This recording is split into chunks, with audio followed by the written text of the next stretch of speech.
Assalamualaikum warahmatullahi wabarakatuh. Perkenalkan, nama saya Aryan Burdaya dengan NIM 20 11 10 30 168. Prodi Pemanfaatan Sumber Daya Perikanan, Fakultas Kelautan dan Perikanan. Jadi di sini saya akan menjawab ujian dari MK Konservasi Sumber Daya Kelautan dan Perikanan. Jadi soal yang pertama adalah mengapa pentingnya memperhatikan faktor sosial dan ekonomi dalam konservasi penyu? Jelaskan disertai dengan contoh kasus. Jadi, kenapa penting? Karena faktor sosial dalam konservasi penyu sangat mempengaruhi hubungan atau interaksi di dalamnya, sehingga menghindari konflik. Terus juga dapat dukungan dari masyarakat sosial dan dapat mengurangi polusi yang memengaruhi kesehatan masyarakat. Untuk faktor ekonomi berpengaruh dalam meningkatkan pendapatan masyarakat setempat, perubahan mata pencarian hingga taraf kehidupan yang lebih baik lagi. Contoh dalam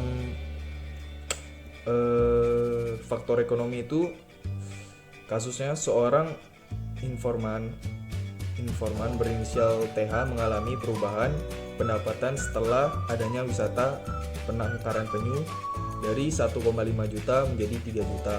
Itu untuk faktor ekonominya. Untuk faktor sosialnya, dari jurnal yang saya dapat, ini daerah perlindungan laut Blongko dikuatkan oleh wakil bupati dan ketua Bapeda Kabupaten Minahasa. Selanjutnya soal nomor 2, yaitu bagaimana cara pihak IUCN menentukan status konservasi suatu organisme. Adakah kajian yang dilakukan sebelumnya? Jika ada, hal apa aja yang perlu diteliti? Jadi yang perlu kita ketahui di sini yang pertama adalah status konservasinya dulu, yaitu adalah kategori yang digunakan dalam klasifikasi tingkat ancaman ya, atau kepunahan spesies makhluk hidup. Status konservasi bertujuan untuk melindungi dan melestarikan spesies makhluk hidup.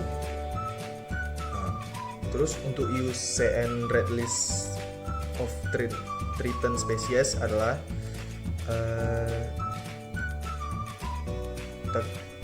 yang dilakukan oleh IUCN untuk melakukan klasifikasi terhadap berbagai spesies yang terancam punah. Jadi dia ini suatu lembaga ya untuk melakukan kajian klasifikasi. Kajian IUCN dilakukan dengan cara meneliti spesies yang didapat basis data yang terus berkembang dan berubah seiring masuknya spesies baru dan spesies yang ada mengalami revisi taksonomi.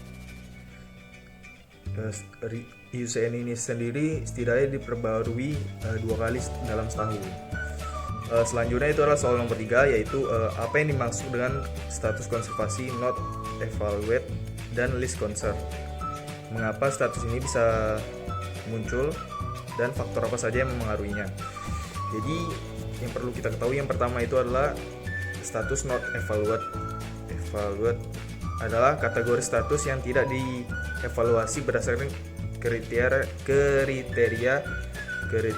IUCN.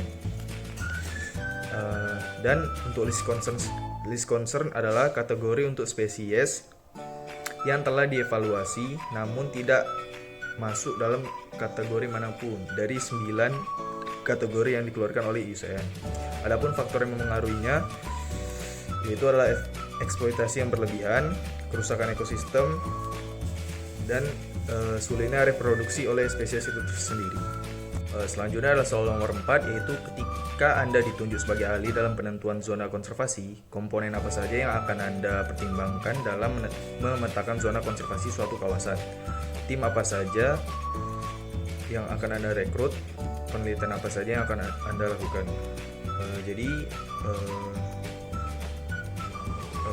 Ada beberapa komponen ya, yaitu yang pertama adalah survei lapangan, yang kedua analisis peluang, yang ketiga seleksi dan rekomendasi, yang keempat konsultasi masyarakat, dan yang kelima penetapan.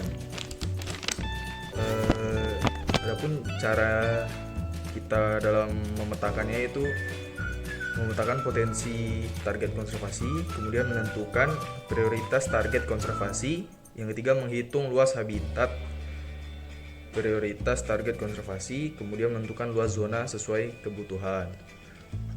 Nah, untuk kajian penelitiannya sendiri atau penelitian apa yang akan saya lakukan, yaitu mungkin saya akan melakukan penelitian tentang konservasi terhadap parimanta, yang dimana parimanta tersebut kan sudah punah kan. Oleh sebab itu kita harus melakukan kajian lebih lanjut tentang konservasi parimanta. Sekian dari pemaparan jawaban dari ujian konservasi sumber daya kelautan dan perikanan. Lebih dan kurang mohon dimaafkan. Wassalamualaikum warahmatullahi wabarakatuh.